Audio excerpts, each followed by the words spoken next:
Olá, sejam muito bem-vindos. Eu sou João Raposo, sou fisioterapeuta, sou estudante de psicanálise e eu vou apresentar para vocês um livro onde a gente vai mergulhar na obra de um dos pensadores mais audaciosos, mais controversos e também genial do século XX, que é o médico psicanalista Wilhelm Reich. Bom, o foco do nosso encontro é o livro aqui dele chamado A Função do Orgasmo, que eu acabei de ler, anotei tudo certinho, e esse livro ele fala muito, né, das couraças, né, e se já ouviu falar de Reich, é muito provável que você tenha escutado termos como a energia do orgônio, a própria couraça muscular, que eu já falei tanto aqui nos meus vídeos, a vegetoterapia, e cada vez mais eu venho estudando as obras aí com professores também que me apresentaram o Reich, né, como o Dr. Fernando Freitas, como o Vitor Moreira, como o Arthur Gaiarsa, como o Paulo Borges, e eu estou realmente no hiperfoco desse assunto e cada vez que eu estudo mais eu quero saber. E Reich, ele foi um revolucionário aí no estudo aí da psicanálise, ele foi um contemporâneo de Freud, né? Eles trabalharam juntos mas de onde nasceu essas ideias dele, né? O que levou um dos alunos aí mais brilhantes aí do Freud a romper com a psicanálise tradicional e também trilhar um caminho que uniu a psicologia, a fisiologia, a sociologia, a biologia. O Reich ele colocou o toque no corpo, né? A observação do corpo na terapia. E ao longo aí desses minutos de vídeo aqui que eu vou gravar, a gente vai reconstruir essa jornada científica que foi fascinante. A gente vai entender por que para o Reich o amor, o trabalho, o conhecimento não são apenas conceitos que são abstratos, mas é a própria força que move essa existência humana. Então prepare-se aí para uma reflexão muito profunda sobre o corpo, sobre a mente, sobre as amarras emocionais da nossa sociedade que a gente vive. Eu deixo aqui embaixo, aqui, ó, na minha câmera, as minhas anotações para eu dar uma olhada. Então, vocês vão ver eu olhando aqui, porque também não dá para guardar tudo na cabeça, né? Bom, o capítulo 1 é o ponto de partida, né? Vamos lá, a gente começa a nossa história aí em Viena, né, no ano de 1919. O Wilhelm Reich, ele recém saiu aí dos horrores aí da Primeira Guerra Mundial, ele ingressa na Faculdade de Medicina, e aí ele entra em contato com a psicoanálise freudiana, né? Naquela época, falar sobre sexualidade no meio acadêmico era completamente um tabu imenso, né? Um tema tratado como forte teor moralista.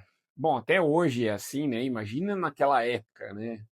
E os sexólogos da época viam a sexualidade como algo que simplesmente despertava na puberdade, como se surgisse ali uma sexualidade do nada, né? Além disso, a psiquiatria tradicional rotulava os doentes mentais, né, como degenerados, né, como moralmente manchados, né? Não havia uma compreensão ali, né, só havia julgamento moral, né? E o Reich e o Freud, pela primeira vez ali, tem algo revolucionário, né? Demonstrando que a sexualidade, ela não começa só na puberdade, mas começa assim na infância. Que a mente humana, ela é governada por forças que são inconscientes. E aí, empolgado, o Reich, ele se torna membro aí da Sociedade Psicanalítica de Viena, com 23 anos, ele assume essa liderança aí no seminário de sexologia da universidade.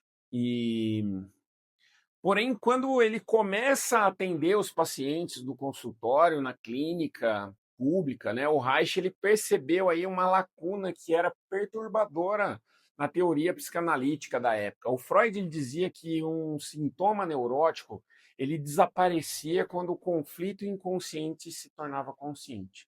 Só que na prática clínica diária, o Reich ele via pacientes que compreendiam perfeitamente aí os seus conflitos intelectualmente, interpretavam seus próprios sonhos e mesmo assim eles continuavam doentes.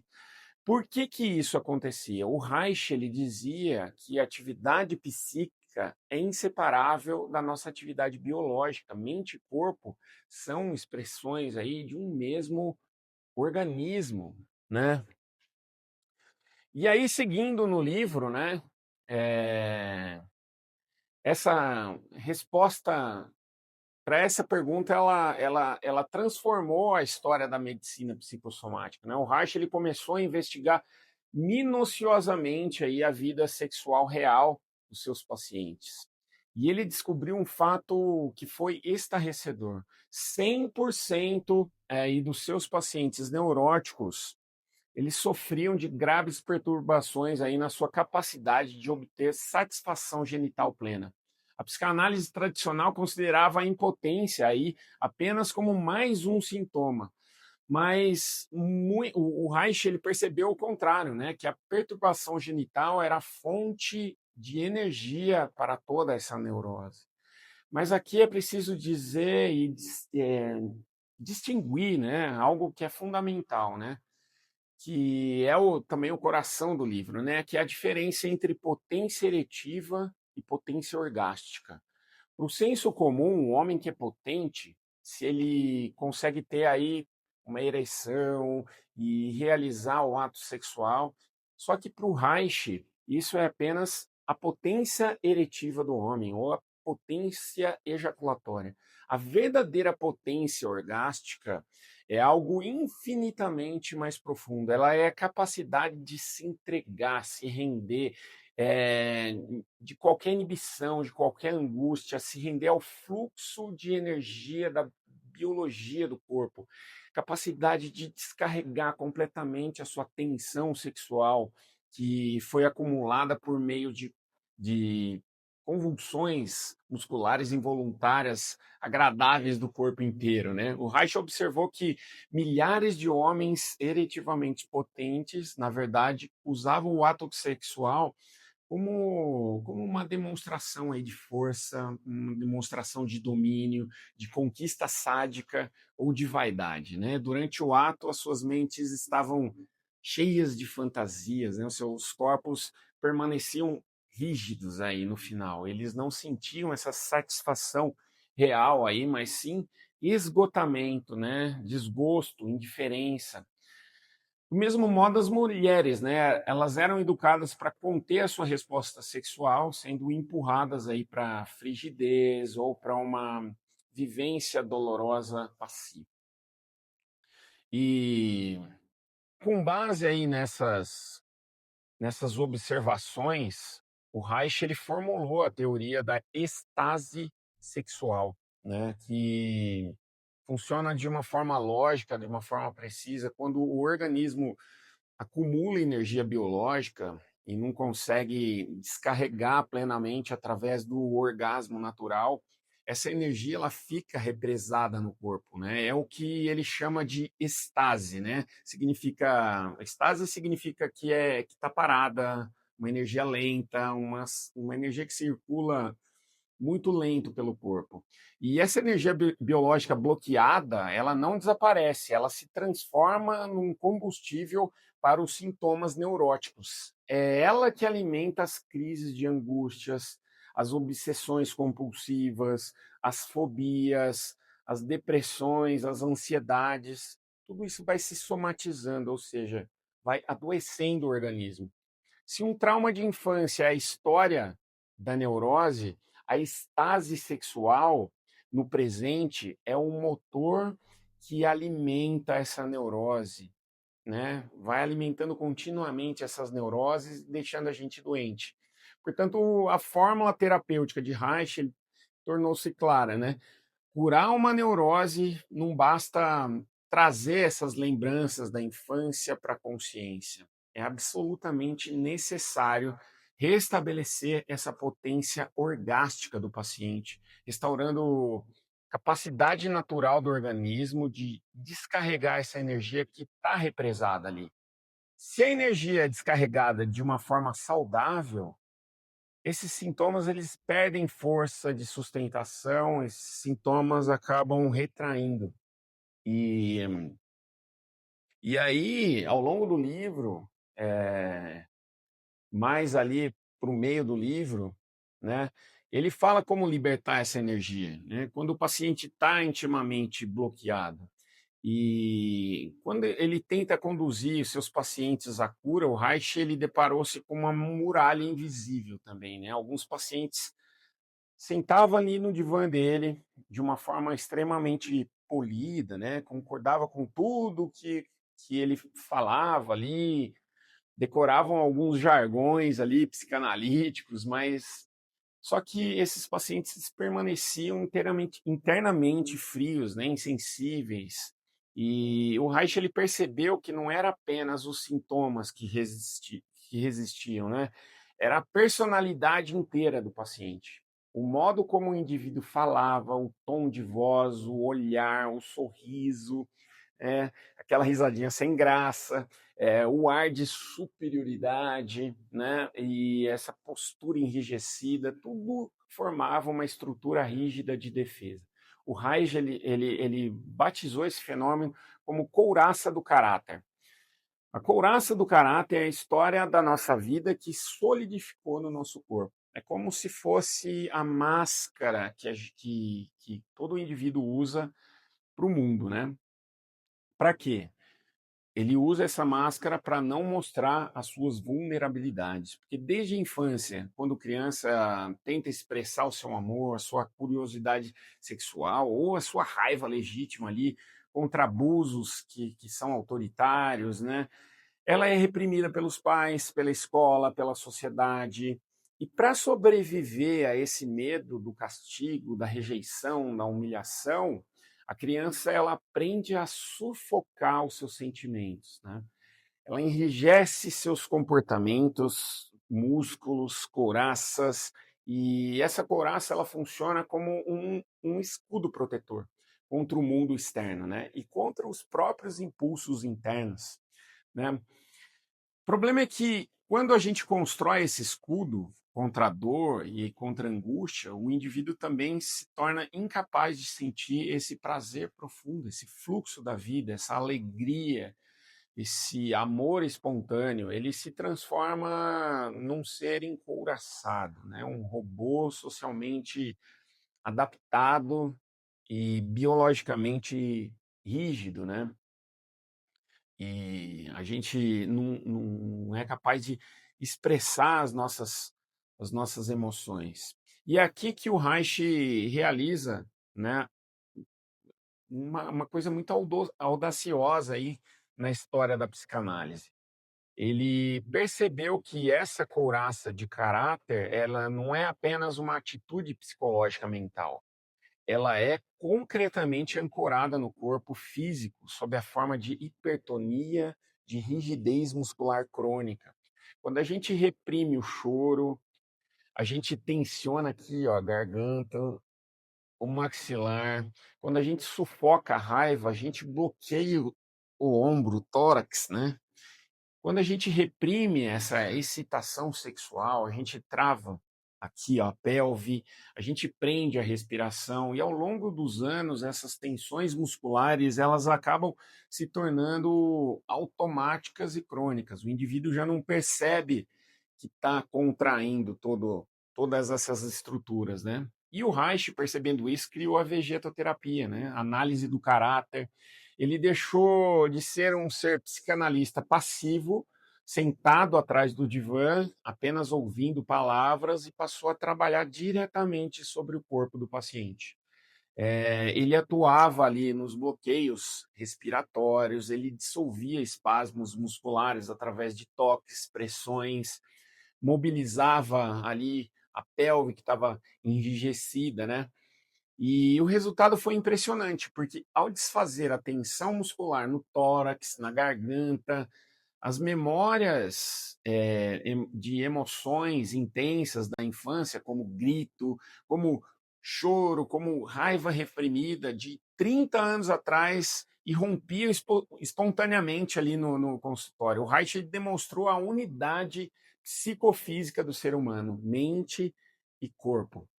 E ele falou que não são duas entidades ali separadas, mas uma expressão de um mesmo processo vital, unitário. Por isso que eu gosto muito da minha profissão fisioterapia, que trabalha muito com o corpo também, né? E eu estou muito gostando de estudar Reich por isso, né? E aprofundando essa pesquisa biológica, o Reich ele formulou a grande lei do sistema nervoso autônomo, que é a lei da vida vegetativa, né? Que é a antítese entre prazer e angústia, que corresponde a essa dinâmica, né, de expansão e contração. Todo o nosso organismo vivo pulsa sobre a influência do prazer, da satisfação. O organismo ele se expande, né? O sangue flui daqui do centro para a periferia, né? Para a pele, para os órgãos genitais, para os vasos, né, que ficam mais dilatados, a respiração ela fica mais profunda, né? E é a ação do sistema nervoso parasimpático, né? Por outro lado, quando a gente está sobre a influência da angústia, né, do perigo, da dor, o organismo ele faz assim, ó, ele se retrai, né? A energia ela recua da periferia, vai para o centro do corpo, para o coração, para os vasos, né, viscerais ali. A pele ela fica pálida, os músculos ficam tensos, rígidos, né? O coração fica disparado ali. E a ação do sistema nervoso, essa é a ação do sistema nervoso simpático, né? No indivíduo saudável, essa pulsação entre expansão e contração ocorre de uma forma fluida, né? Uma forma harmoniosa. Já no indivíduo neurótico, encouraçado, o corpo ele está fixado num estado de simpaticotonia, né? É um estado constante de alarme, de defesa, de medo e contra as suas próprias, né, sensações internas. Bom, compreender essa couraça, né, levou o Reich inevitavelmente a olhar para uma sociedade que, afinal, de onde vem esse encouraçamento aí massivo aí das populações, né? A resposta de Reich foi muito contundente, né? Ela vem de uma estrutura social autoritária, uma estrutura social que reprime. O Reich ele apontava ao incutir na criança o medo, a culpa, da proibição, da castração, né? A criança criada nesse meio da autoridade, ela torna-se um adulto incapaz de agir com independência, né? Na verdade, autoridade é diferente de autoritarismo, tá, pessoal? Um adulto fica castrado, né? Fica cegamente. É, é nesse contexto que o Reich também cunhou o termo, né, de peste emocional, que ele descrevia o comportamento do homem encouraçado numa sociedade, né? Essa peste emocional é o irracionalismo em ação, né? É o ódio que o indivíduo tem neuroticamente bloqueado e que ele sente contra qualquer manifestação de uma vida livre, de uma vida mais espontânea, mais amorosa, né, com os outros. E, e a gente também, né? A gente vai criando esses encouraçamentos, né? E nos capítulos finais, ali o Reich narra como as suas pesquisas, né, bioelétricas sobre o prazer, sobre a angústia, conduziram à descoberta aí dos bíons, né, que são vesículas aí microscópicas de transição de matéria não viva e a matéria viva, né? E finalmente essa postulação aí do orgônio, né, que é uma energia biológica atmosférica primordial que preenche o espaço, que governa os processos de vida. E, embora essa fase posterior da sua carreira tenha enfrentado muita perseguição, né?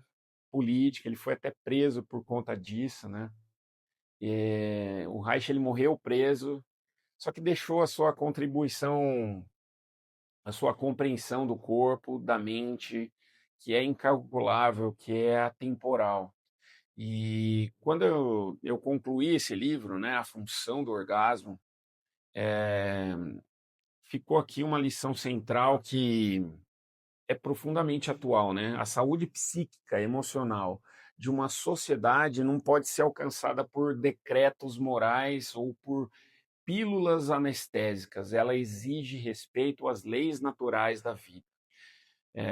O fim da repressão coercitiva sobre jovens, sobre a restauração da nossa capacidade biológica de amar, de trabalhar o sentir de uma forma plena, sem amarras. Como o próprio Reich ele escreveu aí na epígrafe do seu livro, né? O amor, o trabalho, o conhecimento são as fontes da nossa vida e deveriam também governar a nossa vida, né? Então é isso, galera. Muito obrigado pela atenção e a gente se vê no próximo vídeo. Quem gostou, dá um like aí e faça o seu comentário aqui no final do vídeo. Quando o corpo regula, a vida anda.